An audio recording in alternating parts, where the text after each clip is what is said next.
amis, j'ai versé la compte, donc je montrerai ça demain. Premier acompte de versé, j'ai validé le véhicule, bonne négociation de fait et je le récupère demain à 9 h.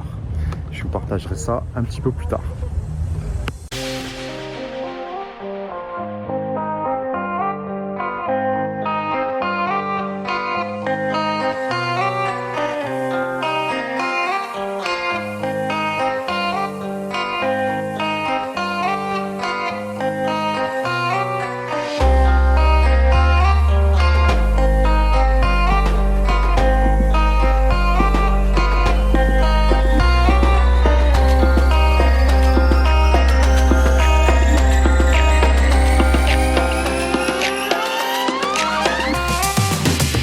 Là, je viens de terminer le montage d'une vidéo. J'ai également fait de l'administratif, j'ai fait du traitement de photos pour lancer mes prochains mandats et je me suis organisé également pour revoir un petit peu le travail de fond au niveau du management que je fais dans mes équipes chez IAD. Voilà, j'avais un petit peu de restructuration à faire suite aux besoins de mon équipe. Donc tout ça, c'est en place.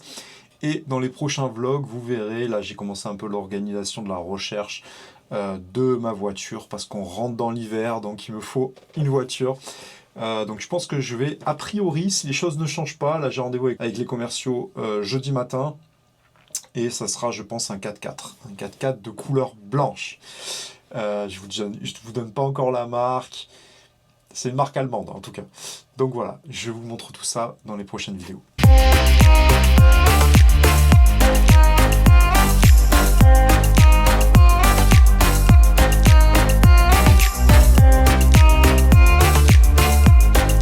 Les amis, je me dépêche, ma mère est arrivée en bas, donc on va aller à Auriol en voiture, un petit peu à la bourre, comme d'hab. Donc je suis en train de réunir un petit peu tout ce qu'il faut, je vais prendre l'ordi au cas où. Je vais essayer de prendre la caméra pour faire quelques plans. Bon, je sais pas si j'aurai vraiment le temps, parce que je serai un petit peu dans le rush au niveau de l'achat. Ce matin, j'ai envoyé un mail à toute ma base, je vais apprendre à le faire régulièrement, à mettre vraiment ces habitudes-là. Donc vous aurez plus de nouvelles de ma part. Ceux qui veulent des informations pour le programme 5X, vous avez un lien en description qui permet de multiplier vos revenus sans modifier votre vie de famille, votre style de vie actuel.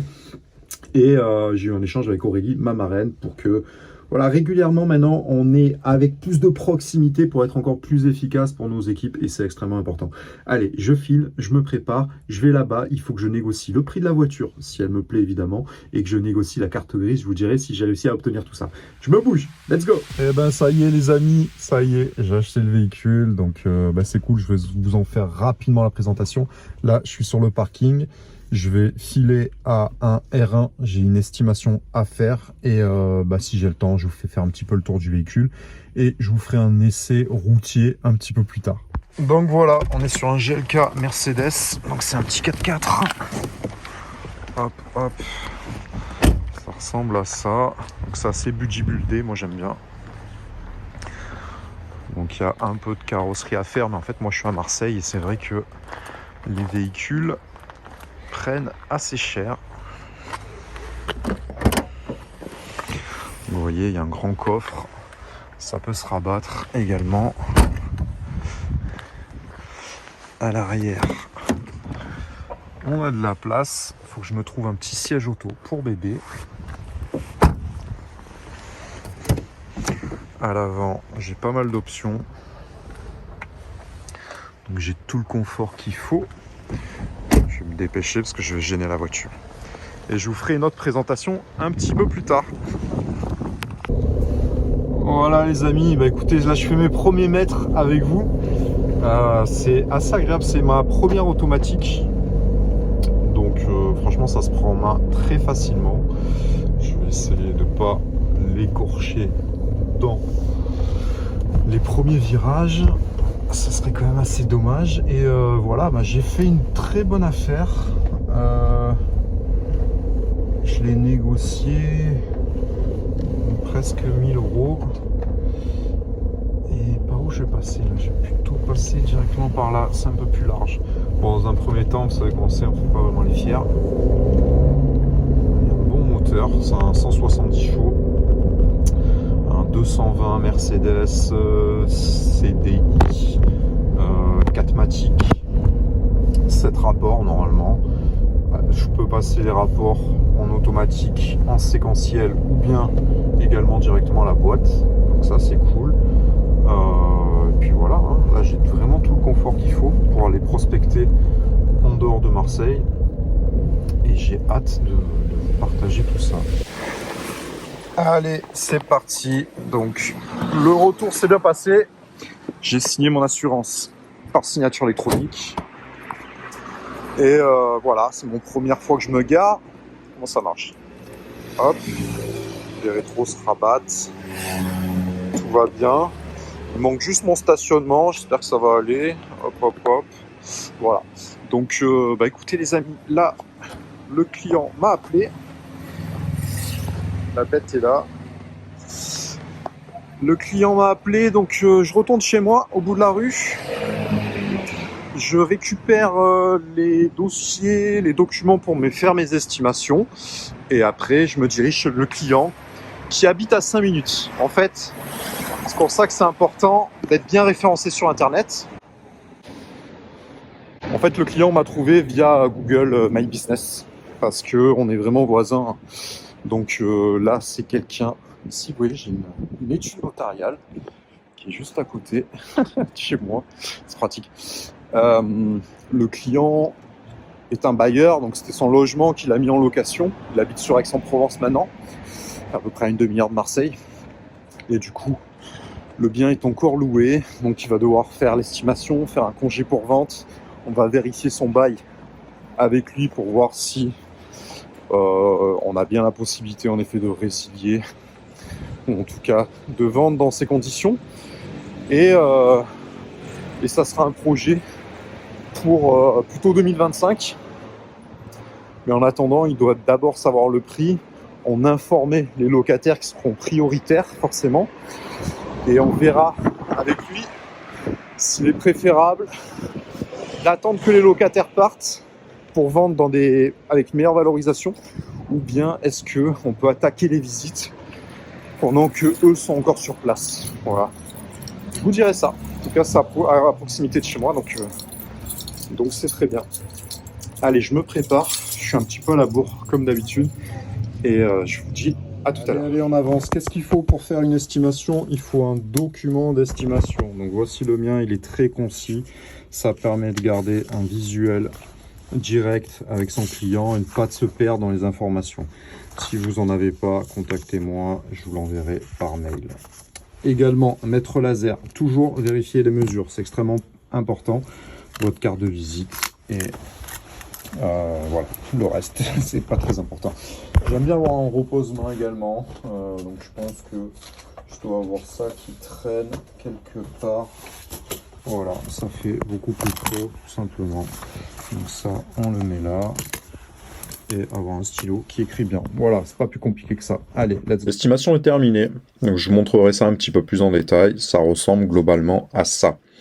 Je prendrai le temps dans une vidéo spécifique, dans un vlog, de vous détailler l'intégralité du pourquoi, du comment je procède, comment j'explique ça au client. Ça aura lieu de faire une vidéo bien spécifique, ne vous inquiétez pas. Mais voilà, là je voulais montrer le processus et du coup, l'estimation est exportée. Donc vous voyez qu'il est midi, j'avais rendez-vous à 11h pour l'estimation. L'estimation est déjà finalisée. Je vais la digérer un petit peu, c'est ce que je fais moi. Normalement, je digère un petit peu les choses et je reviendrai dessus probablement dès lundi pour lui envoyer. Alors, je retourne au bureau. La démarche, c'est vraiment de faire l'estimation immédiatement, enfin assez rapidement, histoire entre guillemets de s'en débarrasser. Donc voilà, des notes, hein, on va dire principales avec des informations. Bon, là en fait, vous allez me demander sur quoi ça se joue. Hein. Ça va vraiment se jouer sur le suivi. C'est-à-dire que là, vous voyez où est mon immeuble, hein, directement ici. L'appartement, c'est ici. Vous voyez, c'est l'étage. Tac. Donc, c'est extrêmement proche. Je peux jouer un petit peu là-dessus. Mais si vous voulez, c'est un projet en 2025. Enfin, on va dire que c'est un projet dans 4, 5, 6 mois. Donc le projet, c'est vraiment pas pour tout de suite. Donc en fait, ce qu'il faut, c'est être extrêmement professionnel. Moi, je vais toujours un petit peu plus loin au niveau des démarches, c'est-à-dire je lui demande le bail, etc. parce que ça va être vraiment déterminant. Parfois, je vois des catastrophes, les gens font mal le congé pour vente et au final, pensaient qu'ils pouvaient vendre, mais au final, ne peuvent pas. Ou bien ils s'aperçoivent chez le notaire qu'ils ont mal fait les démarches. Et là, dans ce cas-là, il faut aller retourner voir l'ancien locataire pour lui refaire signer le document ou pour faire des modificatifs. S'ils étaient en mauvais terme avec le locataire, c'est catastrophique. Parfois, il y a des ventes qui capotent à cause de ça, vraiment. Donc, c'est très important d'être vraiment dans une démarche de conseil.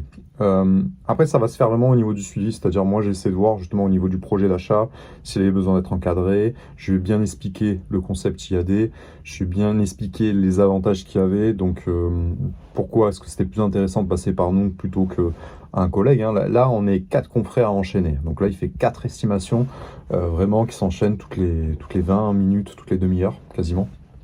Donc, ça va très vite.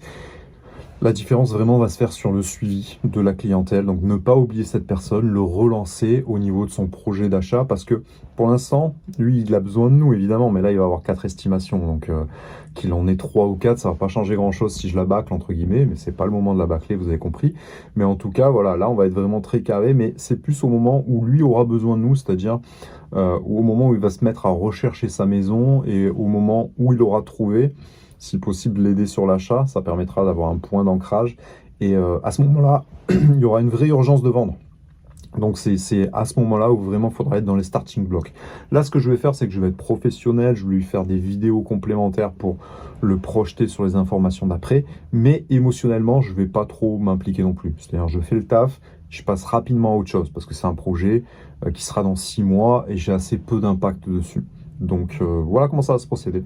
Donc je procède à l'estimation tout de suite à l'intérieur de Yanport, c'est le logiciel qu'on utilise dans le réseau IAD, c'est un des meilleurs logiciels en termes de CRM. Moi j'ai bien aimé AC3 à l'époque quand les grands réseaux l'utilisaient, chez Orpi c'était ce qu'on avait, maintenant ils l'ont remplacé par un autre logiciel dont j'ai oublié le nom. Bon, paraît-il que chez des collègues de chez Orpi, ils sont moyennement satisfaits du logiciel. Sinon il y avait Gestimo qui est un peu le logiciel des indépendants quand j'avais mon agence immobilière.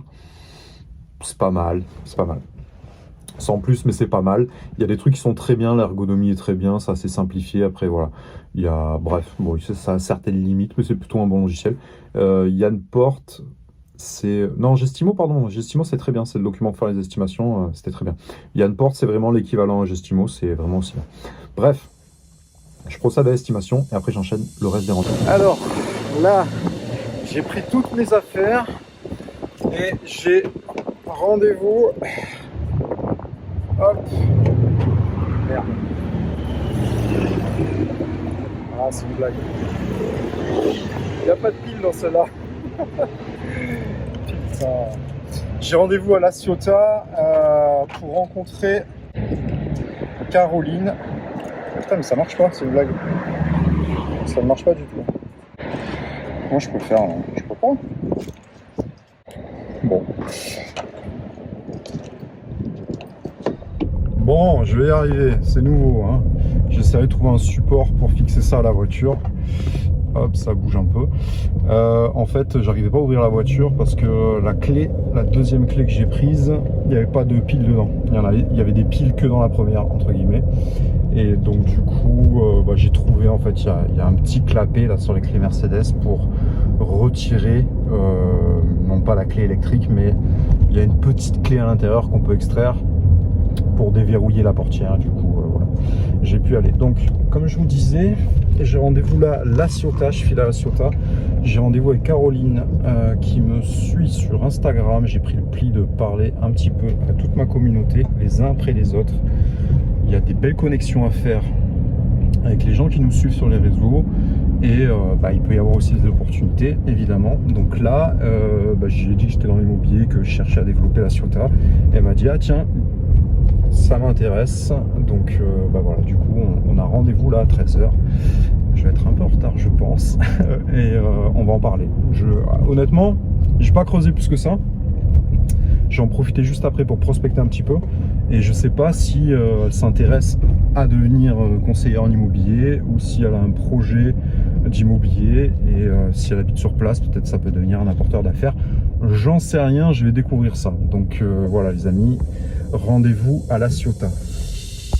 Bon, je me rapproche de La Ciotat, vous voyez ce cadre, c'est pour ça que moi j'ai envie de bosser par ici de plus en plus. Je sais pas si on voit plus la mer là, on la voit un tout petit peu.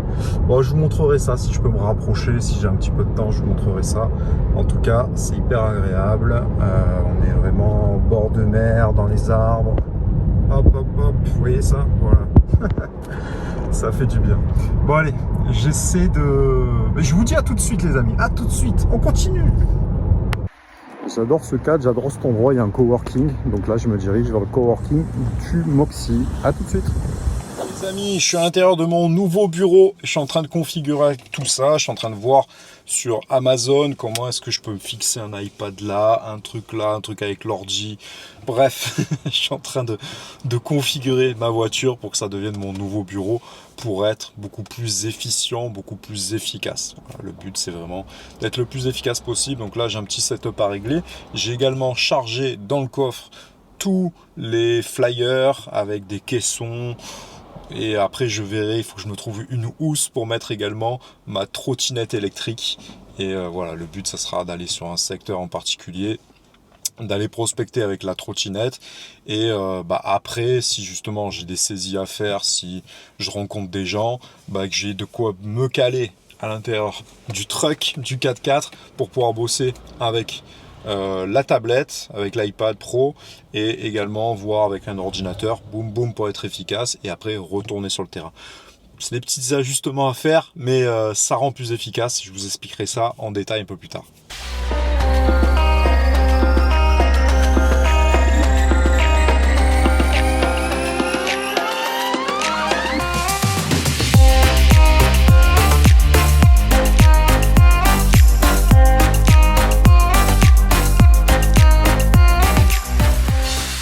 Bon, il y a un peu de suspense, hein. Vous connaissez ma passion pour les McFirst Chicken. Donc voilà, ça sera encore le sandwich du jour pour le vlog du jour. En fait, le fait de bouger comme ça, d'être en mouvement, ça permet de réoxygéner le cerveau. Ça redonne de l'énergie. Et moi, ça me permet de garder une bonne organisation dans mes journées. Donc, comment je traque en fait mes actions? Je vais les mettre directement à l'intérieur de notes. Donc, je vais noter un petit peu tout ce que j'ai à faire. Là, actuellement, ce que j'ai réalisé, faut que je m'occupe du stationnement pour la voiture. Donc, il y a un abonnement à prendre. J'ai le montage de la vidéo en cours. En fait, je dois me mettre à jour au niveau envoyer tous les rushs et faire en sorte d'enchaîner quelques vidéos. Au niveau de mon monteur, je dois également lui faire un retour sur la vidéo de l'interview qui a été faite en convention. Probablement, elle est peut-être en ligne à l'heure où vous regardez ce vlog. Et le traitement de toutes mes photos pour mon mandat dans le 13e arrondissement de Marseille. En train de traiter les photos, là, je vous les avais montrées, je les avais faites dans le vlog précédent. Pour ceux qui veulent voir, qu'est-ce que ça donne dans Lightroom? En gros, si vous voulez retoucher une image, comment ça se passe? Soit vous allez dans votre... sur Mac, sur PC grossièrement, vous allez dans Outils, vous allez dans Réglage de la couleur, et là déjà vous faites niveau automatique. Bon, vous voyez que ça va déjà mieux. Après, vous pouvez également, vous voyez, jouer un petit peu directement sur les couleurs. Ça peut... voilà, vous voyez, là, ça, je amène un peu de saturation. Alors, il faut y aller mollo, hein. Vous voyez, il ne faut pas y aller non plus trop brusquement, mais vous voyez qu'on peut jouer sur le ciel, etc. En fait, ce qu'il faut retenir, je vais tout réinitialiser, boum. Vous voyez, là, d'un coup, c'est très sombre.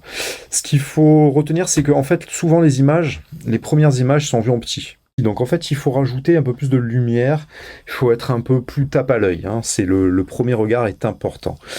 Et, par exemple, si je veux vous comparer deux images, avant et après, en gros, une retouche avec l'ordinateur, c'était celle-là, voilà, celle-là, et ça, c'est avec Lightroom. Vous voyez, ça emmène le truc encore plus loin. Voilà, je vous ferai un tuto complet, hein. J'ai une formation extrêmement poussée sur Lightroom, et du coup, je vous ferai des vidéos très spécifiques dessus. Là, moi, j'ai un niveau qui est, on va dire, correct, mais c'est pas non plus incroyable. Et après, avec Photoshop, on peut retirer, vous voyez, par exemple, ici, là, tous ces détails, là, on peut carrément les gommer. Vous voyez, on peut retirer, si je veux retirer juste le dessus, c'est possible. Là, en soi, il n'y a rien de très grossier, mais par exemple, vous voyez, ces prises électriques, c'est pas très joli. Je pourrais venir vraiment les gommer. Moi, je me suis noté tout ça. Hop, hop, hop, Mac first. Et voilà, les amis. Voilà, c'est le petit sandwich du jour. Là, il est 13h et quelques. Ce matin, j'ai eu une longue... On a fait 2 heures de visio avec mon équipe. Je devais leur dupliquer la F2I, la PAI chez IAD. En fait, on a tout un programme d'accompagnement initial pour aider les gens à devenir autonomes et pour qu'ils puissent voir vraiment toute la culture, toute l'ADN d'IAD, qui est un réseau immobilier un petit peu à part. Hein. Ils ont mêlé à la fois, via les 3 cofondateurs, l'immobilier traditionnel, le digital et le MLM. Donc du coup, pour les aider à se biberonner vraiment à l'ADN et à la culture d'entreprise, on leur fait une longue présentation. C'est une présentation normalement qui dure toute une journée entière. Et là, j'ai pas le temps de le faire en 2 heures, donc on va se refaire une nouvelle visio. Et après, on reviendra sur chacun des points s'il y a des notions qu'elles n'ont pas bien compris. Et voilà, c'était très important de le faire. J'ai beaucoup bossé ce week-end. Hein. Je me suis couché à 2 heures du matin dimanche soir, hier soir. Et je me suis levé assez tôt pour justement me préparer et me mettre vraiment à jour, télécharger bien tous les dossiers, etc. Faire toutes les ressources, la préparation nécessaire. C'est vraiment extrêmement important d'être dans un système qui duplique. Moi, ça me permet d'être mieux dans ma peau de manager, entre guillemets. Eux, ça leur permet justement d'être responsabilisés et de voir tout ça, soit de leur échelle à eux, soit de l'échelle du manager, si elles souhaitent anticiper ces tâches et être encore responsabilisées davantage. Et à leur tour, ça leur permet de voir qu'elles sont dans un système où tout est duplicable, il y a des ressources pour tout, et ça aide à prendre en responsabilité et à se projeter sur l'avenir, tout simplement. Donc voilà, c'était pour la petite mise à jour. Allez, je retourne sur mon sandwich. Je vous le montre encore une fois parce que je trouve que c'est extrêmement visuel quand même. Hein, les McDonald's, là-dessus, ils ont vraiment, je pense, bossé même au niveau de la couleur de leur sandwich. C'est incroyable. Tout le marketing et tout, c'est vraiment fou. C'est pas pour rien que je vais manger souvent au McDo. C'est pas que ça me donne de l'énergie, etc. C'est que je trouve qu'à la vidéo, l'impact, c'est extrêmement visuel. Et c'est un truc qui, dans l'inconscient collectif, on a tous des envies de McDonald's, mais c'est travaillé. Hein. C'est vraiment de la chimie. Ils travaillent ça vraiment. C'est de l'obsession pour eux. Et je trouve ça intéressant. Bon, allez, laissez-moi apprécier mon sandwich, les amis.